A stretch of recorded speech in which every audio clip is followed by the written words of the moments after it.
فرمایا سب کچھ کرنا مگر یہ 3 گناہ کبھی نہ کرنا. یہ 3 گناہ تمہیں جیتے جی مار دیں گے.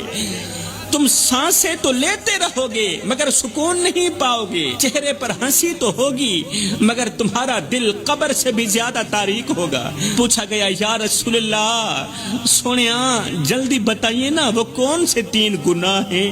فرمایا پہلا گناہ ماں باپ کی نافرمانی.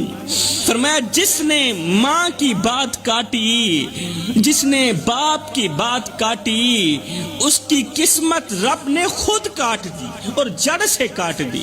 جس کی زبان سے بوڑھے باپ کے لیے سخت الفاظ نکلے اس کی دعائیں آسمان تک نہ پہنچی. ماں کی آنکھوں سے گرنے والا آنسو تمہاری پوری نسل تباہ کر سکتا ہے. خدارا اپنی نسلوں کو بربادی سے بچاؤ، تباہ کرنے سے بچاؤ. ماں کی آنکھوں سے آنسو مت نکالو.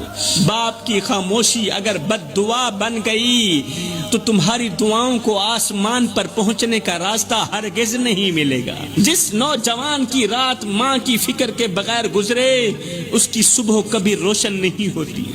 اللہ اکبر. میرے رسول کریم نے فرمایا دوسرا گناہ مر جانا، مٹ جانا، اللہ کے ساتھ کسی کو شریک مت ٹھہرانا. یہ وہ گناہ ہے جسے رب کبھی معاف نہیں کرے گا. جس نے تعویذ پر تو بھروسہ کیا، جس نے پرچی پر تو بھروسہ کیا مگر دعا پر بھروسہ نہیں کیا، جس نے پیر پر تو بھروسہ کیا مگر قرآن پر بھروسہ نہیں کیا، وہ رب کا نہیں، وہ گمراہی کا بندہ ہے، وہ تباہی کا بندہ ہے، وہ رب کا بندہ نہیں ہے.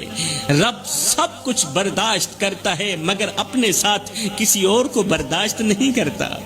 تو میرے رسول کریم صلی اللہ علیہ وسلم نے فرمایا دوسرا گناہ اللہ کے ساتھ کسی کو شریک ٹھہرانا. تیسرا گناہ کسی کا دل دکھانا، کسی کو دکھ دے کر خوشی محسوس کرنا، سکون محسوس کرنا.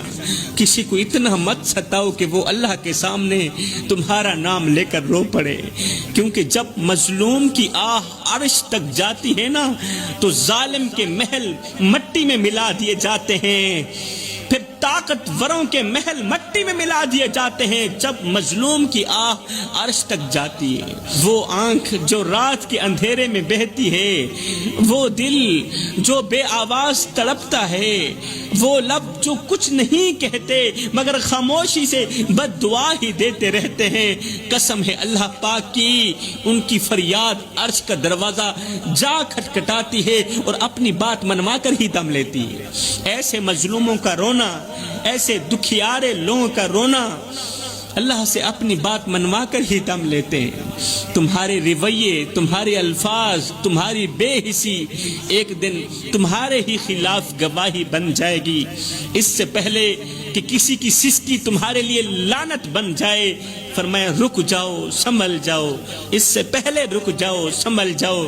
کیونکہ جو رب تمہارے دلوں کے حال جانتا ہے وہ مظلوم کے دل سے نکلی ہوئی آہ کو بھی جانتا ہے.